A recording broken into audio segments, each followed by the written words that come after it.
Hello silver friends, this is Joli from QuickSilverHair, and today we're going to get into a myth busting video part 2, I guess, if you will. I've done one of these before, but this one is on 6 things you shouldn't believe about going gray. I wanted to get into this one because I had kind of started seeing this trend of, in the silver hair community, you should never do this, you should never ever do this after you go gray. And I think that that's all a personal choice for one, and it depends on your hair type for another. So I'm going to get into 6 of the top ones that I see where the pendulum swings a little too far to the don't side. So let's get into it. Number 1, you can never ever use heat on your hair again. Well, that's not true. Some hair types can actually handle heat just fine. The coarser and more dense your hair is, the less likely you're going to have heat issues, as long as your hair is well conditioned and you use a heat protectant. That said, flat ironing is probably one of the worst culprits for damaging hair, so you might want to ditch your flat iron or make sure that your flat iron can be used below 365 degrees. Air drying your hair and heatless styling your hair has become a very popular trend, and it's a lot easier than it used to be because there are new tools out there. I will say that air drying your hair can also cause issues. I have a video on that. I'll link it up here. You might consider getting a hairdryer like the Life-In hairdryer that has a room temperature setting on it, which is the cool setting on it. It blows room temperature air, which means that you are air drying your hair essentially, but you're kind of speeding up the process. The Life-In hairdryer also has an oscillating setting on it where it goes from room temperature to hot, and it never stays on one of those for very long, so you're not actually blow frying your hair. And I think that's a great option for those of us with gray hair. It was one of the reasons I fell in love with the Life-In hairdryer. And no, this is not a plug. It just happens to be a great dryer for this point. So the myth that you can never touch your hair with heat again is not true. You want to make sure that your temperature controls are really good controls where you can actually go from very low to very high and stay off of the very high. It's that simple. You want to use a heat protectant, and if you can, don't heat style with a flat iron. If you can't, make sure that that flat iron is under 365 degrees at all times. Myth number 2, your hair should never ever ever see the light of day again. This one is also not true. You can buy a simple product that has a heat protectant and a UV protectant, and then you're getting both in one. 𝐃𝐚𝐢𝐫's creams, their blow dry cream and their curl cream, are great for this. I use them on my hair wet, I use them on my hair dry, and then my hair always has UV and heat protection. The other thing to keep in mind is all it takes when you're outside is wearing something like a buff or a hat to protect your scalp and the top of your head, which is the most susceptible to sun damage. The fact of the matter is, the number 1 source of damage to our hair is sun damage. For everyone, no matter what color your hair is. You just didn't pay attention to that when you dyed your hair. So now you might want to pay attention to it with just a added product or 2 that makes it really simple to solve that problem, and you don't have to freak out and be scared to go out in the sun. Remember to protect your scalp, because that's a whole different issue, and you need an SPF for your scalp or some sort of UV protective hat or scarf or buff in order to do that. I have a video on sun damage. I will link it up here, and it has some great product suggestions in it, so you want to check that out if you are concerned about getting sun damage on your gray hair. Number 3, you should always use purple shampoo and conditioner. This one I have said before, you do not need purple shampoo and conditioner unless you have a permanent form of yellowing from something like heat damage or sun damage, or you just like the toning effect of the products. And if you are using them, you don't need to use them every day. You can use them once a week. Myth number 3, busted. You don't have to use purple shampoo. Myth number 4 is that gray hair is maintenance free. Obviously, this one is not true. You do still need to take care of your hair. You want to protect it from the sun, you want to protect it from heat, and you want to protect it from yellowing of other kinds.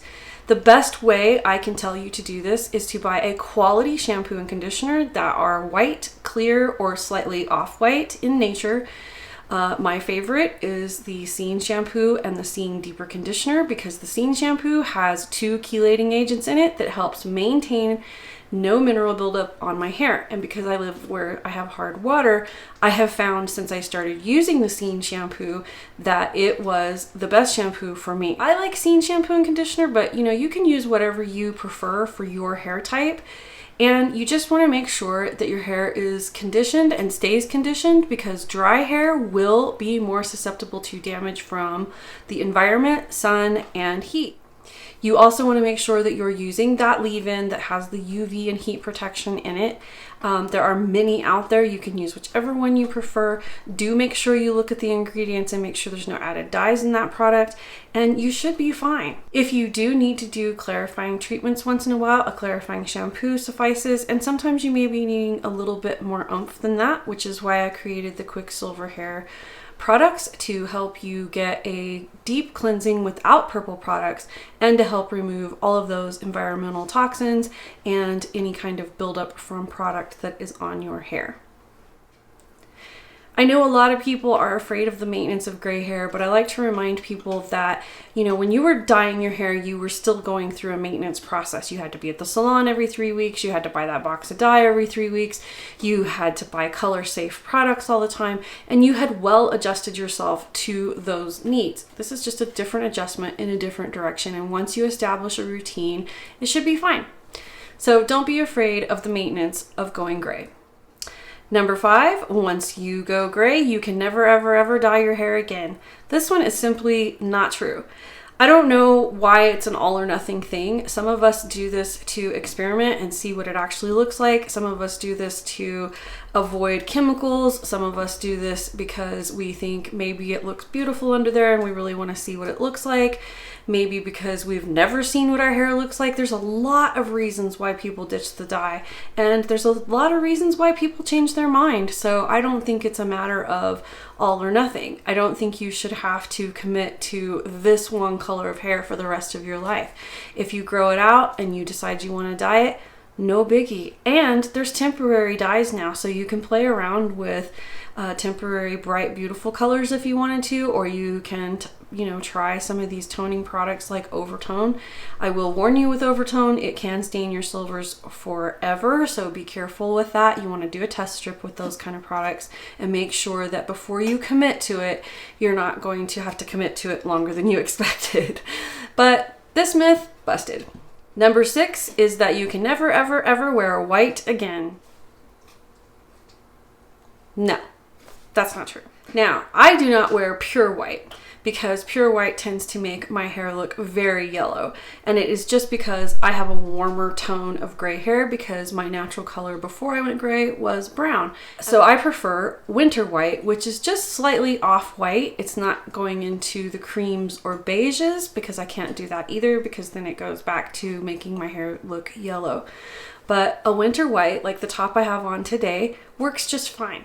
So it may be that you have to just find the right color of white for you. You may not be able to wear pure white, or you may only be able to wear pure white and never wear off-white. It depends on the tone of your gray hair. Again, mine is a warm tone. If you have a cool tone gray hair, say your hair was a really dark brown or black, and you have gone into kind of the blue of the silvers, you're probably going to be just fine with a pure white shirt. Myth number 6. Busted. These are myths that I see all the time people say, and I really kind of feel like it kind of scares people off of going gray and going through the process.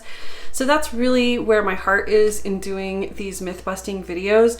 And of course, everything has caveats. You know, you can have a certain level of an issue, and for you, the myth may not be busted.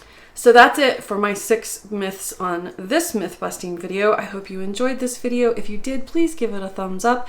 If you haven't subscribed to my channel already, please do so now, because I would love to see you next time. And until then, shine on.